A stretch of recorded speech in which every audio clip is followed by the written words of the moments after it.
अभी अभी ये देखिए, ये आवाज़ें आ रही हैं, ये आवाज़ें किसी बम धमाके की हैं, किसी विस्फोट की हैं।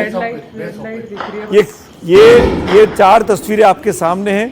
जम्मू, कुपवाड़ा, सांबा, अमृतसर, फिरोजपुर, ये वो इलाके हैं जो कि बहुत ही आर्मी के हिसाब से क्रिटिकल इलाके हैं, पाकिस्तान की सीमा से लगे हुए इलाके हैं। एक एक करके हम आपको कुछ तस्वीरें दिखाते भी हैं और आवाज़ भी सुनवाते हैं।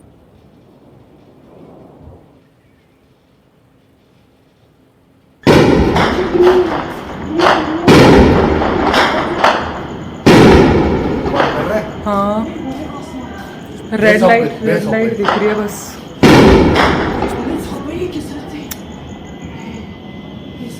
भाई यार यहाँ से फेंक रही है एयरपोर्ट से।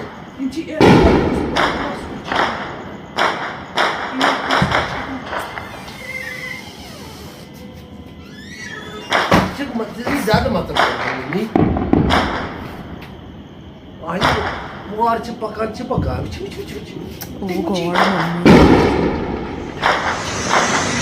चुप करो मम्मी।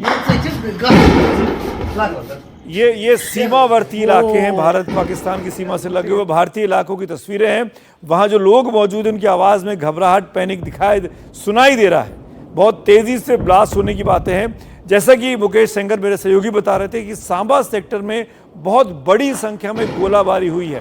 और जैसे मनोज्ञा ने भी कहा, मेरी सहयोगी ने, कि पहलगाम के हमले के अगले दिन से लगातार सीज फायर वायलेशन पाकिस्तान कर रहा है और बड़ी संख्या में गोलीबारी भी और गोलाबारी भी पूरे इंटरनेशनल बॉर्डर के सामने और LOC पर पाकिस्तान की तरफ से चल रही है।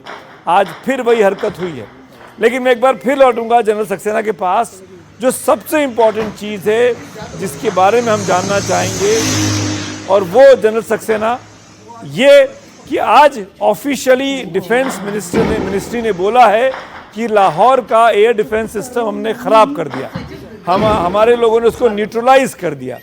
इसका क्या मतलब है?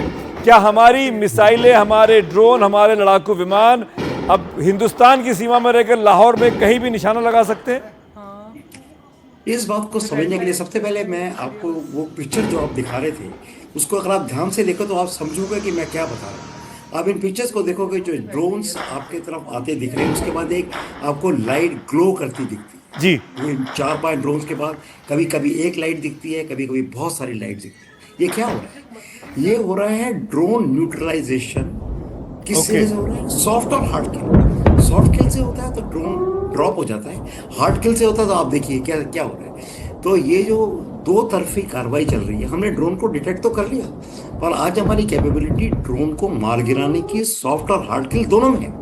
और ये हमारी आज मिनिस्ट्री ऑफ डिफेंस की, मैं उसको सैल्यूट करता हूँ इस बात के लिए कि उन्होंने पिछले कुछ सालों में इतना तवज्जो दिया है एंटी ड्रोन सिस्टम का। एयरफोर्स के पास, आर्मी के पास आज फ्रंट रैंक में एंटी ड्रोन सिस्टम सॉफ्ट और हार्ड किल मौजूद है, जिनके कारण आप ये जो ग्लो देख रहे हो, ये है एक भारत का गौरवमयी इतिहास में ये जाना चाहिए कि आज हमारी कैपेबिलिटी आपको ग्राउंड पर दिख रही है। बिल्कुल। ये तो हुई आपकी ड्रोन और एंटी ड्रोन की बात। अभी मैं ये सब दिन भर सुन रहा था मैं कि लोग इस एयर डिफेंस के हमले को बहुत अलग अलग और डायरेक्शंस में खींच के लेके जा रहे हैं। ऐसे नहीं, आप एयर डिफेंस को एक सटीक तरीके से समझना चाहिए, और जब आप समझ जाओगे कि ये क्या हुआ है तो आप इसकी अहमियत को पहचान पाओगे। सबसे पहले मैं बताता हूँ सीक्वेंस। आप देखो ना सीक्वेंस क्या था। 22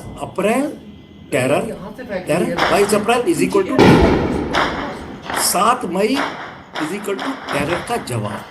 9 ठिकाने JEM, LET, हिजबुल मुजाहिदीन के 9 ठिकानों के ऊपर टेरर वर्सेस टेरर। आपने टेरर दिखाया, हमने टेरर को उसके बाद जवाब देके उन हमलों को कर। फिर हमने 2 बड़ी बातें बोली, इस कंट्री ने 2 बड़ी बातें बोली। पहली बात क्या बोली? पहली बात बोली कि ये जो हमने काम किया है श्रीमान, ये फोकस्ड है, मेजर्ड है और नॉन एस्केलेटेड। राइट। यानी पैना सटीक अटैक किया है, और हमारी ऐसी कोई मंशा नहीं है कि हम इसको ऊपर लेके जाएं, इसको एस्केलेट करें। ये 3 बात। दूसरी बात क्या बोली? हम आपको ये नोटिस देते हैं कि हमने टेरर का जवाब टेरर डिस्ट्रक्शन से कर दिया। अगर आप अभी इसको बढ़ाएंगे तो हम किस बात का जवाब देंगे? इक्वल इंटेंसिटी एंड इक्वल, जैसे आप जैसी करनी वैसी भरनी, जैसा आप करोगे वैसा जवाब देंगे। उसके बाद क्या हुआ? 7 मई को कोई भी लड़ाई शुरू करने से पहले नॉर्मली क्या होता है, कन्वेंशनली जो अटैकर होता है वो एक प्री एम्प्टिव स्ट्राइक करता है। प्री एम्प्टिव का मतलब लड़ाई शुरू होने से पहले प्री एम्प्टिव स्ट्राइक करता है। रेड लाइट उसके 2 बड़े मुद्दे होते हैं। पहला मुद्दा क्या होता है कि दुश्मन के जितनी हवाई ताकत है उसको जमीन पर ही खत्म किया जाए, उसको उड़ने से पहले ही मार दिया जाए। इस ऑपरेशन का नाम होता है काउंटर एयर ऑपरेशन। दूसरा क्या होता है कि जो दुश्मन की एयर डिफेंसेस हैं इनको नाकाम किया जाए, इसको कहते हैं suppression of enemy air defence. इसके ऊपर मैं दोबारा आऊंगा। अभी आप देखिए कहाँ कहाँ अटैक हुआ, सारी फॉरवर्ड एयरफील्ड्स के ऊपर, अवंतीपुर है, श्रीनगर है, जम्मू है, पठानकोट है, अमृतसर है, कपूरथला है, आदमपुर है, बठिंडा है, फलौदी है, उत्तरलाई, कंप्लीट बॉर्डर के ऊपर 15 उन जगहों पे अटैक किया गया जहाँ पे हमारी हवाई ताकत रखी है और दुश्मन को जवाब देने के लिए उसको डिस्ट्रॉय करने की। दूसरी बात हमने क्या कोशिश करी कि दुश्मन की एयर डिफेंसेस के ऊपर अटैक किया ना। एयर डिफेंस ऐसी कोई चीज़ नहीं है कि एक आदमी का गला उसको काट के फेंक देते हैं। एयर डिफेंस 3 मुद्दों पर निर्भर करती है। पहला मुद्दा है सेंसर, दूसरा मुद्दा है शूटर और तीसरा मुद्दा है battle management and control system. इन अंग्रेजी के शब्दों पर जाने की जरूरत नहीं। सेंसर वेरी सिंपल शब्दों में वो हैं radars, early warning radar, missile guidance radar, tactical control radar, अलग अलग किस्म के रडार्स हैं जो कि दुश्मन के जहाज को दूर तक देखते हैं, दुश्मन के एयर थ्रेट को दूर से देखते हैं। बहुत ये अच्छे से आप बताते हैं कि समझा रहे दुश्मन हैं का है जनरल अपना। सक्सेना, लेकिन एक सवाल मन में आ गया बीच में, और वो मैं ये पूछना चाह रहा हूँ, जब हमने लाहौर का एयर डिफेंस सिस्टम न्यूट्रलाइज कर दिया तो उसको दोबारा रीइंस्टेट करने में कितना वक्त लगता है, या वो पूरी तरीके से खत्म हो गया, अब वो कभी नहीं कर सकता? मैं आपको बताऊं, नहीं कभी नहीं कर सकता, गलत बात है, ये गलत बात है। कर सकता है वो काफी टाइम। अभी मैं वहां पे आ ही रहा था अभी, तो आपको समझ में आ गया कि सेंसर क्या है, दुश्मन के एयर थ्रेट को देखते हैं। शूटर्स क्या है? शूटर एक फायर आर्म होती है, 100 किलोमीटर से ऊपर की फायर आर्म जिसमें गन्स हैं, शॉर्ट रेंज मिसाइल्स हैं, मैन पैड्स हैं जैसे ईगला वगैरह। उसके बाद उसके पास short range, medium range missiles हैं, लॉन्ग रेंज मिसाइल्स हैं। ये पूरी एक फायर आर्म होती है जिसको शूटर बोलते हैं। और ये एयर में एयरक्राफ्ट, एडी एयरक्राफ्ट, और सी के ऊपर एयर डिफेंस एट सी। पर ये एक शूटर्स के अंदर आता है जो हम डिस्ट्रॉय करते हैं। एक होता है बैटल मैनेजमेंट एंड कंट्रोल। इन दोनों को बांधने का काम कौन करता है? ये दुश्मन का जहाज आ गया, ओके इसके पकड़ो, इसमें सबसे प्रायोरिटी कौन सा है? ये है। सबसे खतरनाक कौन सा? ये है। इसके लिए कौन सा वेपन सबसे सटीक है? ये है। इसको आपको लॉन्च करना चाहिए। अभी इससे फायर हो गया, अभी नेक्स्ट वेपन कौन सा है? अभी ये मिसाइल है, अभी ये मिसाइल हो गई, अभी क्या है? अब ये जी।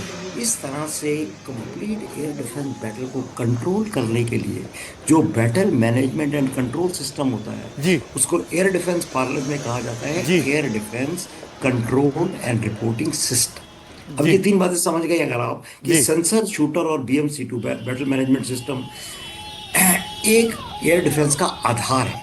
अभी पाकिस्तान के ऊपर चलता है। पाकिस्तान की जो Pakistan air defence army air defence command है, कमांड, मैं पाकिस्तान एयर डिफेंस कमांड की नहीं बोल रहा, Pakistan army air defence command की बात कर रहा हूँ। उन्होंने क्या बनाया हुआ है? एक comprehensive layered integrated air defence, CLIAD बोलते हैं। इसका क्या मतलब है? इसका मतलब है हमने कई लेयर ऑफ एयर डिफेंस बनाई हुई है। लेयर क्या है? सबसे नीचे की लेयर में उनकी गन्स है, जैसे कि 37 मिलीमीटर, 57 मिलीमीटर, 40 मिलीमीटर, 35 मिलीमीटर, अलग अलग टाइप की गन समझ लीजिए। उसके ऊपर क्या है?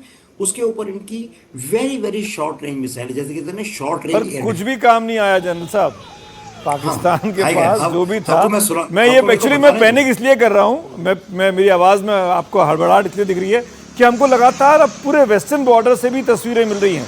जैसलमेर से लेके जम्मू तक हर जगह ब्लैकआउट है, हर जगह से आवाज़ें आ रही हैं, हर जगह पर ऐसा लग रहा है कि हवा में कुछ उड़ रहा है। मेरे साथ मेरे 3-3, 4-4 रिपोर्टर्स जुड़ गए हैं अक्रॉस द बॉर्डर, जो हमारे बॉर्डर पे सुबह से तैनात है। अगर आपकी इजाज़त हो तो एक से बात कर लेता हूँ। हर्षा कुमारी सिंह मेरे साथ हैं जो जैसलमेर में है।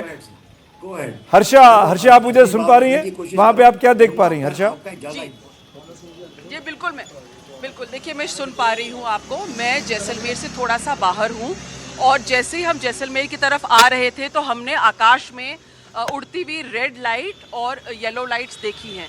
अब वो किस तरफ से आ रही हैं, मतलब मेरे लेफ्ट से आ रही हैं। मेरे साथ मेरे सहयोगी श्रीकांत भी हैं। हमको खबर ये मिल रही है कि जैसलमेर में अब बिल्कुल ब्लैकआउट है। हम करीब 6 किलोमीटर दूर है जैसलमेर से, वहाँ पर बिल्कुल ब्लैकआउट है। मैं और ये 9:15 बजे हर्षा सॉरी इंटरवीन कर रहा हूँ, दर्शकों के लिए बता दूं, दर्शकों के लिए बता दूं क्योंकि इस इलाके में ब्लैकआउट है, इसीलिए हम हर्षा के साथ जो बात कर रहे हैं वो अंधेरे में बात कर रहे हैं। हमने कैमरे की लाइट्स ऑन नहीं की हैं। हम भी इस बात को जिम्मेदारी को समझते हैं कि लाइट ऑन करना कितना खतरनाक हो सकता है किसी के लिए भी। तो हर्षा जो बात कर रही है, उनकी जो ग्लिम्स दिखाई दे रही है वो नेचुरल लाइट में दिखाई दे रही है। जी हर्षा बताइए।